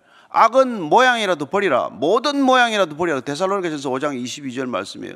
악은 어떤 모양이라도 안에서 자리 잡게 하면 안 됩니다. 시기심이 싹트면 빨리 해결해야 됩니다. 내 안에 분노가 있으면 해가 지기 전에 해결해야 돼요. 악은 어떤 모양이라도 버려야 됩니다. 죄는 그냥 내버려두면 큰일 나요. 죄는 목숨을 걸고 싸워야 할 게 죄란 말이에요. 그래서 피 흘리기까지 싸우라는 거예요. 내 안에 죄가 있으면, 죄된 습성이 있으면, 그저 입만 열면 남의 욕하는 이런 습성이 있으면 그걸 버리기 위해서 목숨 걸고 싸워야 할 그런 대상이에요. 나를 험담하는 사람하고 목숨 걸고 재판하라는 게 아니라, 내 안에 어떤 시기나 분노나 이런 죄가 자라나지 않도록, 그게 있으면 나는 진정한 자유를 누리지 못하니까. 그 이중으로 피해 아니에요? 나한테 내가 욕을 들어서 내가 피해받고, 그럼 싸우느라고 내가 딴 일 못해서 손해보고, 이중 삼중 피해죠. 그래서 이 사도 바울이 지금 저주를 하는 거예요. 너희를 어지럽게 하는 자들은 스스로 베어버리기를 원하노라. 이거 여러분 아침에 내가 차마 직역하기가 어려운 말이에요. 너희들을 이 율법으로 되돌아가라고 하는 이 못된 놈들은 스스로 베어버리기를 원하는. 이게 스스로 베어버리다는 게 뭐냐면 끊어버리는 거예요. 교량이 끊어지고 다리가 끊어지는 건데, 이거 심하게 말하면은 그냥 그런 놈들은 음경을 잘라버리라, 이렇게. 스스로 음경을 잘라버리라, 이런 얘기를. 여러분, 저보고 자꾸 설교 강하다 그러는데 내가 예수님의 반의 반도 안 되고 사도 바울의 반의 반도 안 돼요. 제가 새벽에 여러분들한테 그런 얘기 합니까? 저는 안 그래요. 이만큼 격분한 거란 말이에요. 우리가 진리에서 벗어나는 것, 우리가 정말 예수님께서 십자가에서 허락하신 자유, 죄로부터의 자유, 그런 걸 다시 돌아가게 하는 사람은 그건 인간도 아니다. 그런 건 안 된다. 저는 그리스도인의 참된 자유, 정치적, 경제적, 사회적 자유를 초월하는 이런 놀라운 자유, 여기서부터 시작된 우리의 인생이 여러분 끝까지 지킨다는 게 이게 얼마나 어렵습니까? 따라서 그 가치를 알지 못하면 놓칩니다. 내가 아침에 잠깐 뭐 내가 오기 전에 보통 뉴스 한번 챙겼는데 오늘 또 그 벽에다가 바나나 하나 붙여놓은 그 그림이 또 세 번째 소도비 경매원인데 그게 낙찰가 시작되는 게 20억이래. 뭐예요 도대체? 예? 그 작품 이름이 코미디언인가 그래요. 그 사람은 미술 시장을 이렇게 조롱하기 위해서 만든 작품이래요. 그 작품이. 근데 뭐 여기서도 서울대학생이 하나 뜯어먹어 버리고 또 거기서도 한번 뜯어버리고 먹어버리고 그러더만. 그 서울대학생이 뜯어버린 걸 왜 뜯어먹었냐 그랬더니 그 사람이 미술 시장을 조롱했듯이 나도 이 작품을 조롱하는 게 왜 안 되냐 그랬다는 거예요. 맞는 얘기죠. 여러분 바나나에 스티커 하나 붙여놓고 그걸 뭐 몇 억씩 파는 게 이게 이 정상적인 세상입니까? 예. 내가 예수를 이해 못해서 그렇다고 여러분들이 얘기할 수도 있겠지만 아니란 말이에요. 세상이라는 게. 여러분들이 진정한 자유에서 벗어나게 되면 세상이 주장하는 가치 기준에 그냥 휩쓸려 가는 거란 말이에요. 세상은 여러분 배울 게 없습니다. 오늘 기도할 때 하나님 주님께 배우게 하소서 한번 기도하고 가세요. 하나님 아버지, 참 어처구니 없는 세상을 살아갑니다. 그러나 얼마나 간악하고 교활한지 정말 당할 수가 없는, 당할 재간이 없는 자들로 북적이는 세상입니다. 하나님, 주님께서 우리 지켜주지 않으면 오늘 하루도 살아가기 어렵습니다. 오늘도 말씀으로, 성령으로, 은혜로, 믿음으로, 소망으로, 사랑으로 살아가는 하루 되게 하여 주옵소서. 이제는 십자가에서 사랑과 믿음과 소망이라고 하는 복음의 씨앗을 펼쳐 보여주신 우리 구주 예수 그리스도의 은혜와 하나님 아버지의 한량없는 사랑과 그리고 그 사랑 우리에게 메인바되어 그 사랑의 길 끝까지 완주하도록 인도하시는 성령님의 충만하게 하심이 오늘도 나는 부족하지 않습니다. 나는 여호와가 목자에서 더 이상 부족하지 않습니다. 그런 결핍감으로부터 완전히 자유합니다. 선언하는 이절의 고개 숙인 진정한 믿음의 형제 자매들 위해 이제로부터 영원까지 함께 하시기를 간절히 축원하옵나이다. 아멘.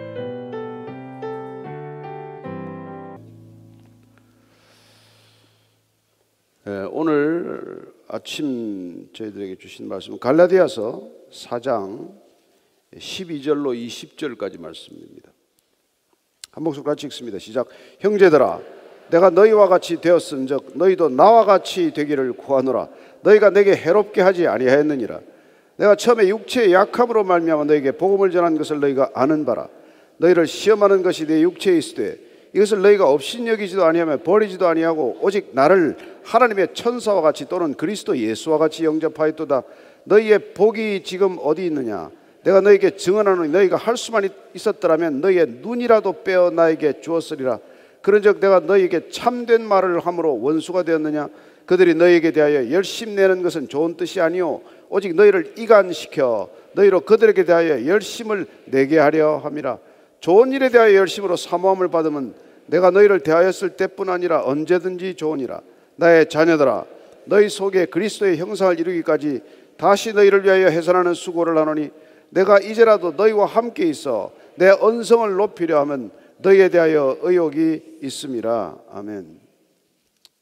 우리는 가장 좋은 것을 소개했을 때도 그 가장 좋은 것을 택하지 않고 덜 좋은 것을 택하는 선택을 보면은 굉장히 가슴이 이렇게 좋지 않습니다. 아프죠. 특별히 아이들에게, 자녀들에게 이게 최선이라는 것을 우리가 알기 때문에 이걸 꼭 택하라고 권했음에도 불구하고 본인의 자유의지로 좋지 않은 것을 선택할 때 오는 그런 안타까움이나 때로는 분노 같은 걸 느끼지 않겠어요? 지금 사도 바울이 그런 심정이에요. 그들은 복음이라고 하는 더 이상 좋을 수 없는 최상의 것을 이렇게 소개했음에도 불구하고 갈라디아 지역 교회 일부에서 그걸 버리고 복음의 길을 마다하고 은혜의 길을 버리고 율법의 길로 되돌아간 것에 대해서 그는 견딜 수 없는 그런 안타까움을 느낀 것이죠. 그렇다면 우리는 어떻습니까? 우리는 이 가장 좋은 길을 택했음에도 불구하고 때로는 이 길의 의미나 가치나 그런 것들을 놓쳐버리고 세상 것들의 마음을 빼앗기고 다시 세상으로 돌아가거나 옛사람으로 다시 돌아가거나 그런 일들이 자주 있지 않습니까? 따라서 어쩌면 오늘 이 바울의 안타까운 권면은 우리 모두에게 해당되는 일이죠. 왜 가장 좋은 것을 택했으면 끝까지 가라. 흔들리지 말고 가라. 왜 갈짓자 걸음을 걷느냐. 그런 안타까움입니다. 12절입니다. 시작. 형제들아, 내가 너희와 같이 되었은즉 너희도 나와 같이 되기를 구하노라. 너희가 내게 해롭게 하지 아니하였느니라. 형제들아, 그런 이렇게 속 썩이는 사람들에게 그런 형제 사랑을 멈춘 적이 없습니다. 사도 바울의 일생을 보면은 그는 비록 그 자신이 동족들로부터 많은 오해를 받고 박해를 받았지만 유대민족이라고 하는 그런 동족에 대한 사랑을 멈춘 적이 없어요. 그는 또 다니면서 교회를 많이 개척했지만 그 교회에서 배신하고 심지어 자기를 모독하고 사도권에 시비를 걸고 심지어 사도 바울이 무슨 사도냐라고 하는 그런 사람들에 대해서도 그는 사랑하기를 멈추지 않았습니다. 그게 그리스도의 사랑이고 그게 그리스도의 길이기 때문에 그런 것이죠. 그래서 오늘 이렇게 말합니다. 내가 너희와 같이 되었다. 그게 여러분 성육신 아닙니까? 예수님께서 이 땅에 우리와 같이 되신 것 아닙니까? 왜 우리와 같이 되셨어요? 우리를 그분과 같이 되게 하기 위하여 그렇게 한 것이죠. 그분이 우리 같이 된 것은 우리를 그분과 같이 만들기 위해서 그렇게 한 것이죠. 따라서 그리스도의 형상으로 빚어가기 위해서 그분이 먼저 인간의 형상을 입고 오셨다. 이게 성육신이라고 말하는 것이고, 어쩌면 그리스도를 믿게 된 우리도 또한 복음을 전하기 위해서는 그런 그리스도의 성육신과도 같은 그런 결단과 믿음의 걸음, 여정을 걷게 된다는 것입니다. 그래서 사도 바울은 보면은 내가 율법 없는 사람들을 만났을 때는 율법 없는 자 같이 살았다라고 말하는 것이죠. 고린도전서 9장 21절입니다. 시작. 율법 없는 자에게는 내가 하나님께는 율법 없는 자가 아니오 도리어 그리스도 율법 아래에 있는 자이나 율법 없는 자와 같이 된 것은 율법 없는 자들을 얻고자 함이라. 내가 불신자처럼 행동한 것은 불신자를 아무쪼록 얻기 위함이다. 그런 얘기죠. 성경 모르는 사람들에게는 마치 성경 모르는 사람들답게 그렇게 얘기함으로써 그 사람들을 성경으로 초대하기 위한 그의 사랑과 열심을 보게 됩니다. 그렇습니다. 사랑이란 그 사람과 같이 되는 거예요. 그 사람처럼 되는 겁니다. 왜? 그 사람을 거기서 건져내기 위하여, 우선 접촉점을 만들기 위하여, 우선 그 사람의 마음을 열게 하기 위하여.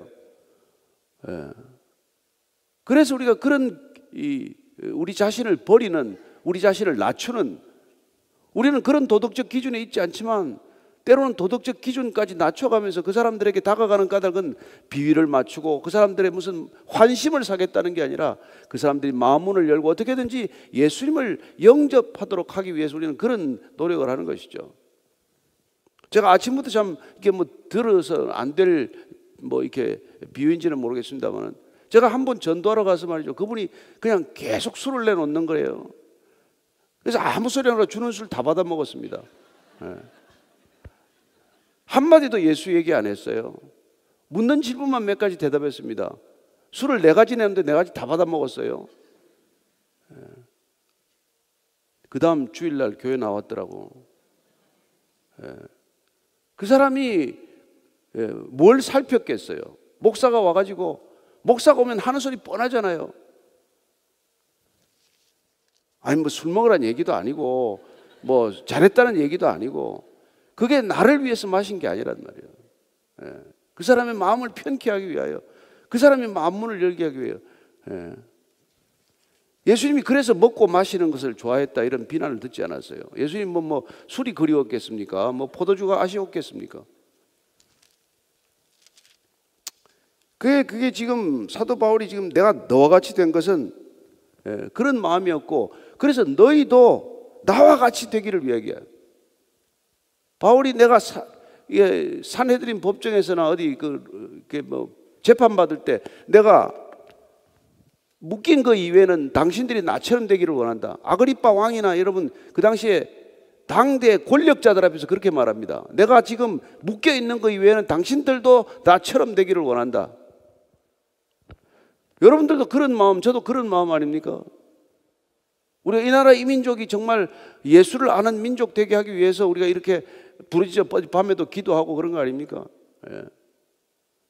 그들도 어떻게 하든지 예수 믿는 자, 무엇 때문에 예수 믿으라고 그럽니까? 예수 믿는 것만이 기본적으로 최상의, 최고의, 최선의 인생을 약속하기 때문에, 비록 그게 십자가의 길이라고 할지라도 그 이상 인생에서 지고의 삶은 없기 때문에, 그걸 모르는 사람들이 그걸 소개하기 위해서 우리가 그 길을 먼저 가는 것이고, 우리가 안 가면서 소개하는데 무슨 능력이 있습니까? 우리가 안 가면서 그런 얘기 해봐야 무슨 메시지가 전해지겠어요?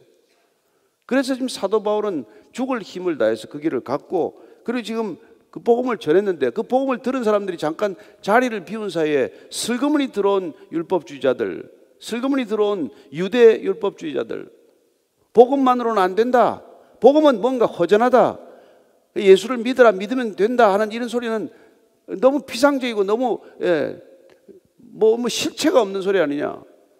믿음으로 살라, 어떻게 살라는 거냐, 이런 얘기들이 우리는 금방 우리의 마음이 흔들리고 우리의 논리나 상식에 맞지 않기 때문에 그렇습니다. 복음은 상식에 맞지 않습니다. 그리스도의 메시지는 적어도 이성적이 아니라고는 생각을 할 수밖에 없어요. 무엇 때문에 우리가 누릴 수 있는 걸 다 버려야 됩니까? 왜 권리 포기하고 따라오라 그럽니까? 아니, 권리를 다 누리기 위해서 이 사람 여기까지 왔는데 왜 권리를 다 포기하라고 그럽니까? 왜 손해보라 그럽니까? 더 큰 것을 잡았기 때문에, 더 귀한 것을 알기 때문에, 이딴 것들이 하찮다는 걸 알기 때문에. 그러니까 이게 하찮다는 걸 모르면 놓지 마세요. 쥐고 있으세요. 알 때까지 아는 척하지 말고, 어제 우리가 배우지 않았어요? 위선하지 마라, 과시하지 마라, 교만하지 마라. 되는 만큼 살면 돼요. 믿는 만큼 믿으면 됩니다. 안 믿는 걸 믿는 채 하는 게 문제지, 자기가 믿어지는 만큼 믿는 게 그럼 뭐 그게 어떻습니까? 그래서 오늘 사도 바울은 그런 얘기를 하는 거예요. 예수님이 여러분 그 일을 위해서 오셨기 때문에 바울 또한 그렇게 말하는 겁니다. 예수님께서 누가복음 4장 18절 19절입니다. 주의 성령이 내게 임하셨으니 이는 가난한 자에게 복음을 전하게 하시려고 내게 기름을 부으시고 나를 보내사 포로된 자에게 자유를, 눈먼 자에게 다시 보게 함을 전파하며 눌린 자를 자유롭게 하고 주의 은혜의 해를 전파하게 하려 함이라. 이 이사야의 말씀을 가지고 본인의 미션 스테이트먼트를 한 거예요. 나는 이런 일을 왜 왔다. 그분은 눌린 자들을 억압으로부터 풀어주기 위하여, 눈먼 자들의 눈을 뜨게 하기 위하여, 허기진 자들의 배를 채워주기 위하여, 목마른 자들의 샘을 터지게 하기 위하여 그분이 오셨지, 자기 만족을 위해 오지 않았단 말이에요. 자기 유익을 위해 오지 않았다는 것입니다. 그런데 그리스도인들이 어떻게 자기 유익을 위해 살 수 있어요? 그리스도인이 된다는 것은 여러분 예수님처럼 공생애가 시작되었다는 뜻입니다. 우리는 자발적으로 사생애를 뒤로 하고 공생애의 길을 가는 것, 그리스도인 삶 자체가 공생애예요. 진정한 공인, 진정한 공생애, 참된 퍼블릭 라이프는 그리스도인 밖에는 불가능합니다.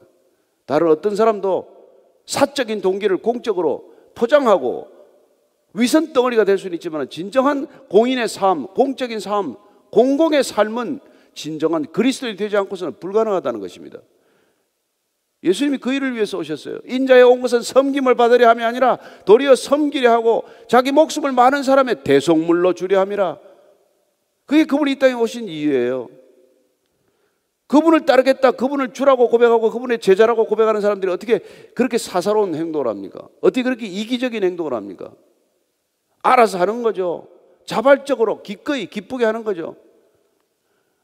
내 믿음을 보이라. 뭐 대단한 믿음입니까? 이런 거 들어올 때 커피 같은 거 뭐 음료수 안 가지고 들어오고, 나갈 때 자리 좀 정리해 놓고 나가고, 안내가 무슨 필요가 있습니까? 와서 그냥 각자 앉아서 조용히 앉으면 되지. 우리 성숙한 모습으로 살아가는 것, 그저 내가 좀 더 좋은 자리 갈 수 있지만 좀 더 불편한 자리에 앉는 것, 그게 여러분이나 제 믿음 보이는 정도예요. 그런 게 공적인 삶이에요. 공공의 삶이에요. 어렵게 생각 하나도 없습니다. 교통법규 지키고 질서 지키고 정직하고 남 어렵게 만들지 않고 그렇게 사는 게 믿음을 보이는 거예요. 뭐 대단한 겁니까? 그런 일을 위해서 이게 지금 사도 바울이 이렇게 왔다는 것이고, 예수님도 그 일을 위해서 오셨다는 거예요. 지극히 사적인 목적 이외에는 아무 인생의 목적이 없는 사람들에게 그걸 얘기한 것이죠. 13절 14절입니다. 시작. 내가 처음에 육체의 약함으로 말미암아 너에게 복음을 전한 것을 너희가 아는 바라. 너희를 시험하는 것이 내 육체에 있을 때 이것을 너희가 업신여기지도 아니하며 버리지도 아니하고 오직 나를 하나님의 천사와 같이 또는 그리스도 예수와 같이 영접하였도다. 갈라디아 교회 갔을 때 그런 너희들은 내가 육체의 약함으로 말미암아 복음을 전한 것을 너희가 잘 알고 있지 않느냐.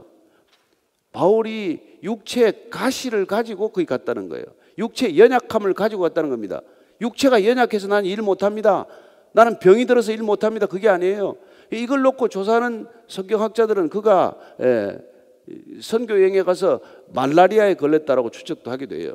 그런데 합병증이 생겨서 뭐 병이 좀 깊어지니까 습지대를 피해서 갈라디아라고 하는 고원지대로 가는 것, 이게 갈라디아의 편지가 탄생한 이유고 그 교회에 전도들을 한 이유라는 거예요. 그렇습니다. 그는 몸이 약하고 병들었기 때문에 그의 발걸음이 그쪽으로 옮겨져서 그 지역이 복음화가 되었다는 뜻이죠. 그렇습니다. 우리의 연약한 몸을 가지고 우리가 갔더니 그곳에도 복음이 전해졌다. 우리가 병원에 입원했는데 그 병원에 입원한 게 그게 기회가 되어서 간호원에게도 전도하고 간병인에게도 전도하고 심지어 의사에게도 전도가 되었다. 그런 간증이나 그런 얘기를 우리가 얼마나 듣습니까? 그러니까 몸이 약하다고 얘기하지 마십시오. 몸에 병들었다고 얘기하지 마십시오. 병에 짓눌리지 마십시오. 하나님은 그런 연약함을 쓰시는 분이라는 거예요. 그 연약함을 쓰시는 상징이 그리스도의 십자가 아닙니까? 무기력하게 벌거벗겨서 십자가에 못 박혀 죽은 그 연약함의 극치, 클라이맥스, 그게 우리에게는 복음이라는 거예요. 세상은 강해야 합니다. 세상은 유능한 사람을 원합니다. 능력이 척도입니다. 그러나 하나님께는 연약함이 척도라는 거예요. 저와 여러분들의 허물, 그런 부족함, 그런 약함, 그게 하나님 손에 내어드리면 얼마든지 쓰실 수 있는 놀라운 믿음의 역사가 일어날 줄로 믿으십시오. 어린아이에 보리떡 5개와 물고기 2개가 5,000명을 장정만 먹였듯이 저와 여러분들이 아무짝에도 쓸모없는 인간 같지만, 산산조각이 나서 아무짝에도 쓸모가 없는 인생 같지만 주님 손에 올려드리면 주님 손에서 기가 막힌 스테인드 글래스가 될 것이고, 하나님 손에 붙들리면 여러분 인생에 가장 쓸모없는 인생도 가장 이렇게 유용한 인생이 될 줄로 믿으십시오. 그냥 내어드리세요. 그냥 드리세요. 포장해서 드릴 것도 없고 꾸며서 드릴 것도 없고 그냥 드리면 됩니다. 주님, 내가 이 모습 입에 들어왔습니다. 이 모습 이대로 주님 받아주십시오. 그게 주님께서 쓰시는 방법이에요. 여러분, 깨끗한 그릇이라 했으지 황금 그릇이면 맞고 다이아몬드로 장식을 하면 뭐합니까? 그 안에 쓰레기가 담겨 있으면 거기다 뭘 담아줄 수 있습니까? 주님이 원하는 것은 여러분 무슨 금그릇, 은그릇이 아니잖아요. 깨끗한 그릇, 정결한 그릇, 순전한 그릇, 그거면 족하다는 겁니다.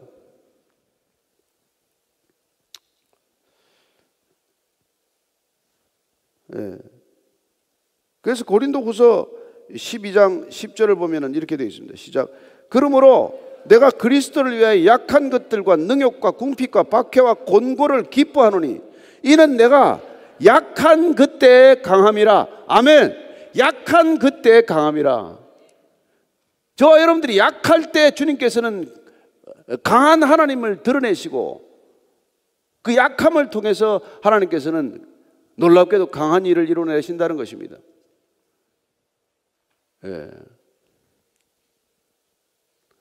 여러분, 세상에서 잘 나가는 사람들 일하는 거야 그냥 잘났구나 그러고 맙니다.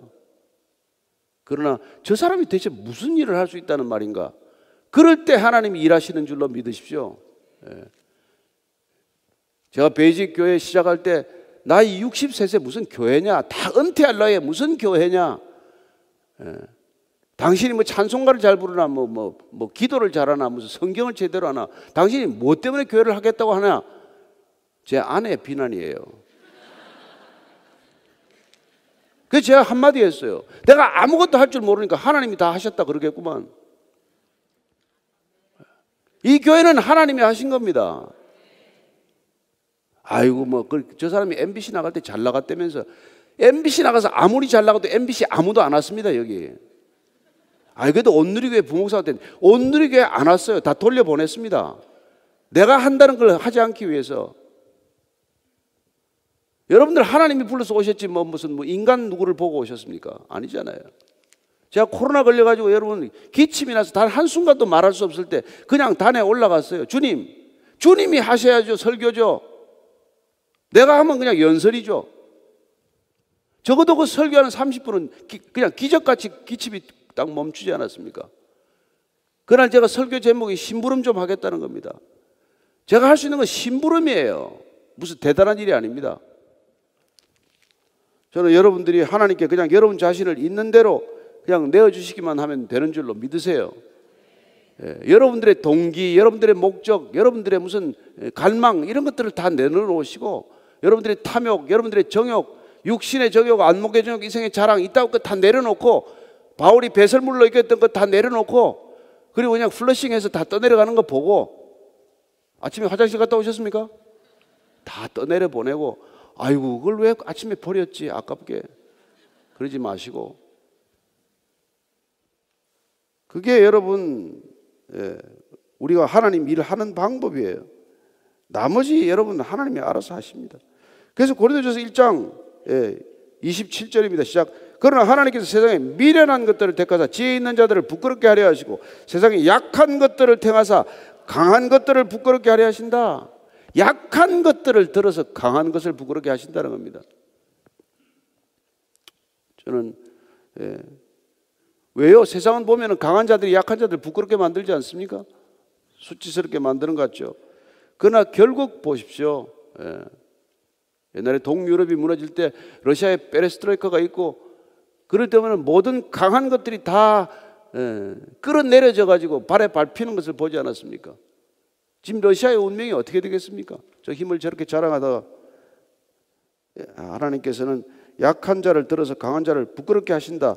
이걸 반드시 기억하시게 되기를 바랍니다. 고린도후서 13장 4절입니다. 같이 읽습니다. 시작.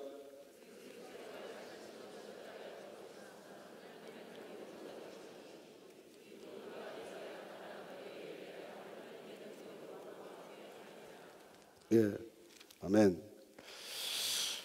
그래 그리스도 안에서 우리가 약하지 않고 도리어 우리 안에서 강하다는 것 이걸 꼭 기억하게 되기를 바랍니다.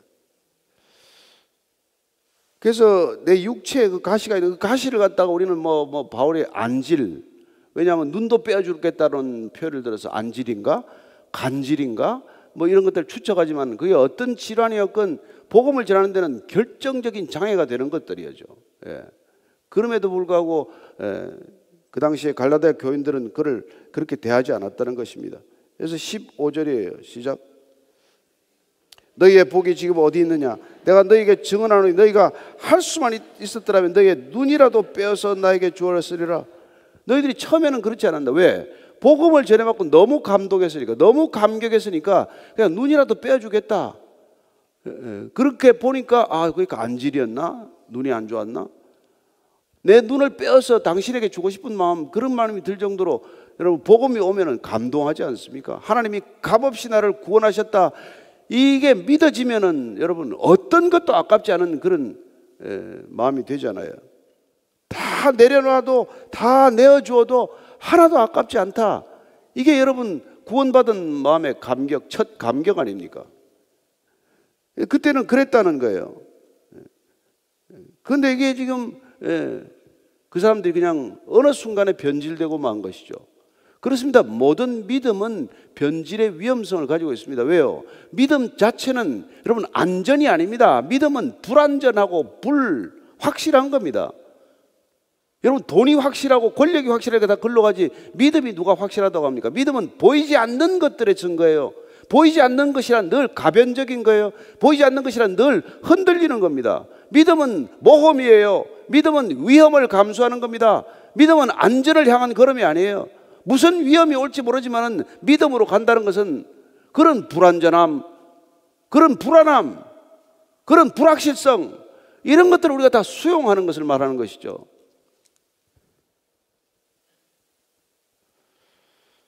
그런데 그 사람들이 변해버린 것이죠. 그래서 16절 17절입니다. 그런즉 내가 너희에게 참된 말을 함으로 원수가 되었느냐? 그들이 너희에게 대하여 열심 내는 것은 좋은 뜻이 아니요 오직 너희를 이간시켜 너희로 그들에게 대하여 열심을 내게 하려 함이라. 너 어떻게 나하고 그렇게 처음에 눈이라도 빼줄 것 같이 하더니 이렇게 변할 수가 있냐? 어떻게 원수처럼 변했냐? 그렇습니다. 그렇게 신앙생활 잘 같이 생각하다가 다 같이 구원받았다고 찬양하고, 뭐 기도하고, 무슨 뭐 아우리치도 갔다 오고, 그러더니 무슨 원수가 되는 일들이 왜 생깁니까? 누가 이간질합니까? 여러분 기억하십시오. 사탄이 하는 일은 하나 되지 못하게 하는 일이에요. 가정을 하나 되지 하게 못하고, 교회를 하나 되게 하지 못하고, 이 나라 이 민족을 하나 되게 하지 못하고, 어디를 가나 하나됨을 깨는 존재가 있습니다. 그런 것들이 슬그머니 들어오면 깨어 있어야 돼요. 조심해야 됩니다. 그 첫 믿음을 지켜라, 첫 사랑을 지켜라. 신앙은 대단한 일을 더하는 게 아니에요. 여러분 더할 것도 없습니다. 더 하려다가 사고 납니다. 요한계시록 2장 5절입니다. 시작. 그러므로 너희는 어디서 떨어졌는지를 생각하고 회개하여 처음 행위를 가지라. 만일 그러지 하지 아니하고 회개하지 아니하면 내가 내게 가서 내 촛대를 그 자리에서 옮기리라. 에베소 교회를 향한 예수님의 경고입니다. 내가 어디서 실족하고 어디서 넘어졌는지를 기억하고 첫 믿음의 자리로 돌아가라. 여러분 성경은 처음이 좋았다고 말합니다. 진화론은 끝이 좋다고 말합니다. 어느 게 맞습니까? 태초가 좋았습니까? 지금이 좋습니까? 성경은 확실히 말합니다. 태초가 좋았다고. 태초가 완벽했다고. 진화론은 우리를 속이는 것이죠. 점점 더 좋아질 것이라고 말합니다. 점점 더 좋아졌습니까? 점점 더 살기가 어려워졌지 더 좋아졌습니까? 우리는 자꾸 그렇게 착각하는 거죠. 그런즉 참된 말을 함으로 원수되었느냐? 아니 복음을 전하고 왜 바울을 욕합니까? 복음을 받아들였던 것들이 왜 그렇습니까? 율법자들이 들어와서 바울 엉터리다, 바울 저거 사기다, 바울은 사도도 아니다. 야 복음이라는 게 아무것도 하지 않고 은혜를 받는다는 게 말이 되냐? 네가 뭔가를 좀 해야지. 선물 받았으면 선물값을 좀 해야지. 구원 받았으면 구원 값을 좀 치러야지. 거기에 속지 말라는 겁니다. 구원에게 값을 치르겠다고 하는 건 구원을 욕되게 하는 거예요. 예수님의 십자가를 헛되게 만드는 것입니다. 그냥 우리가 온전히 그것을 믿음으로 받아들임으로 우리는 이미 하나님 나라의 백성이 된 것이죠. 이미 하나님이 우리의 목자가 된 것이죠. 이미 우리는 부족함이 없다고 선포하는 사람이 된 것이죠. 그래서 사망의 음침한 골짜기도 두렵지 않은 것이죠. 이미 여호와의 집에 거하고 있는 사람들이죠.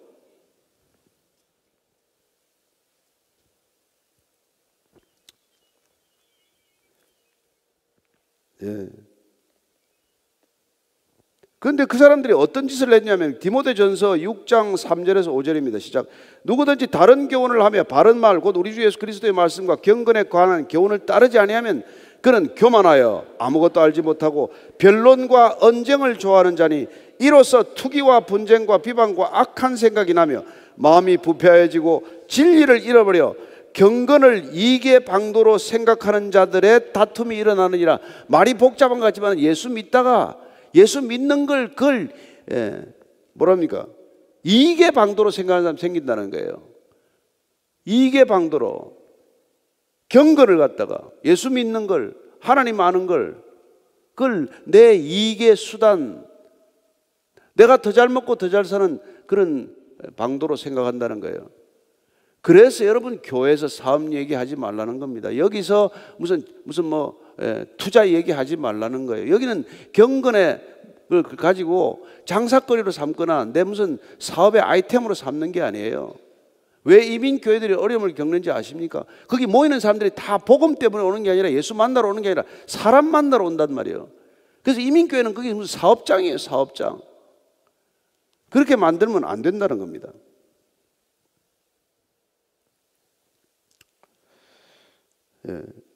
그들이 열심을 내는 그들이 열심히 교회 나오는 거는 사업 열심히 하는 거예요. 사람 얼굴 익히러 오는 거예요.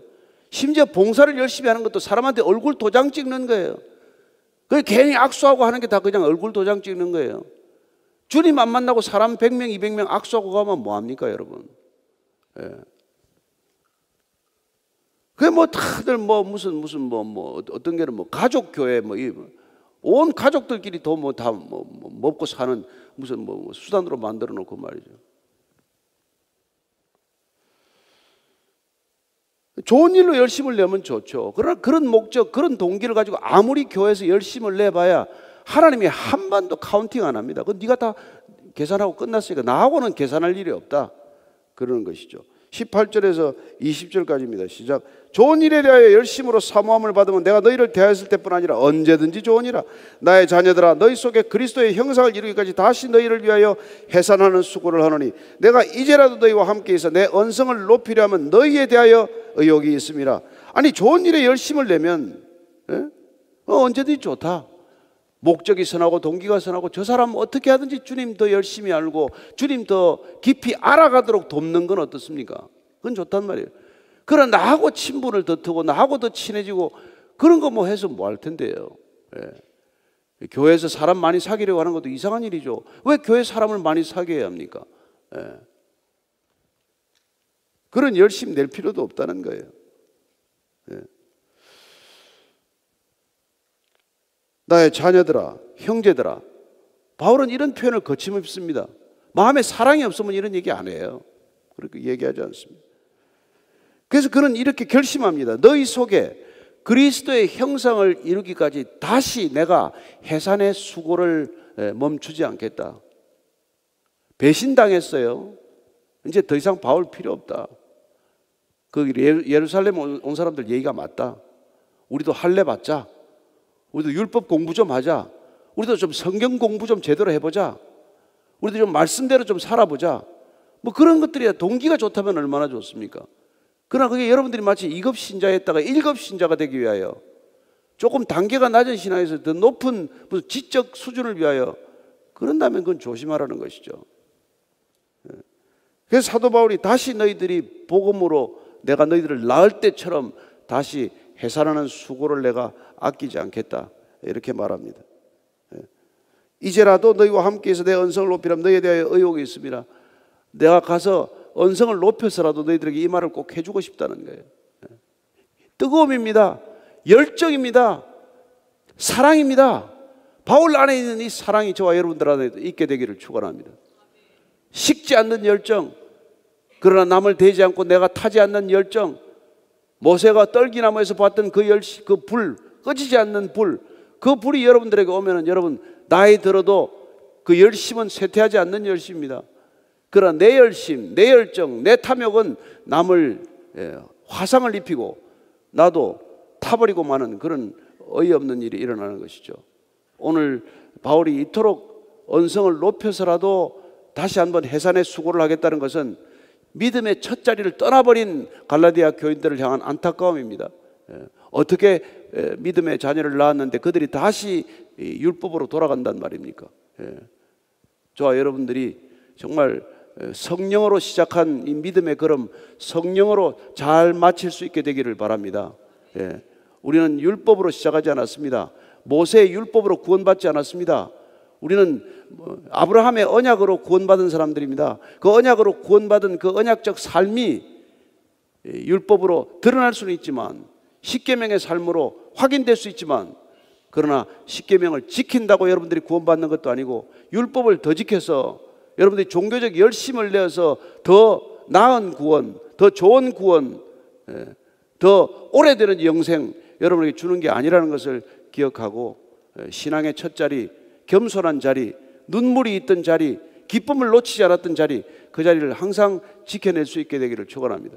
오늘 기도할 때 하나님, 그렇습니다. 제 믿음의 자리를 기억하겠습니다. 믿음의 첫 자리를 떠나지 않겠습니다. 주님, 끝까지 그 믿음의 자리에서 인생을 마무리할 수 있도록 도와주십시오. 한번 같이 기도하겠습니다. 하나님 아버지, 오늘 우리가 이렇게 아침 예배를 드립니다. 하나님께서 우리에게 믿음을 보이라는 주제로 모이게 하셨지만 어떤 믿음이야 합니까? 처음 주님을 이름을 불렀던 그 믿음, 주님이면 족합니다 고백했던 그 첫 믿음의 고백의 자리, 그 자리를 다시 한번 기억하고 주님께로 되돌아가는 해산의 수고를 아끼지 않겠다는 그 바울의 고백처럼 우리도 누군가의 믿음이 일탈했다면, 누군가의 믿음이 벗어났다면, 곁길로 빠졌다면 우리가 담대하게 가서 형제여 자매여 다시 돌아가십시오. 믿음의 첫 자리로 돌아가십시오. 더 이상 멀리 떠나지 마십시오. 그렇게 얘기해 줄 수 있는 형제 사랑, 자매 사랑 있게 하여 주옵소서.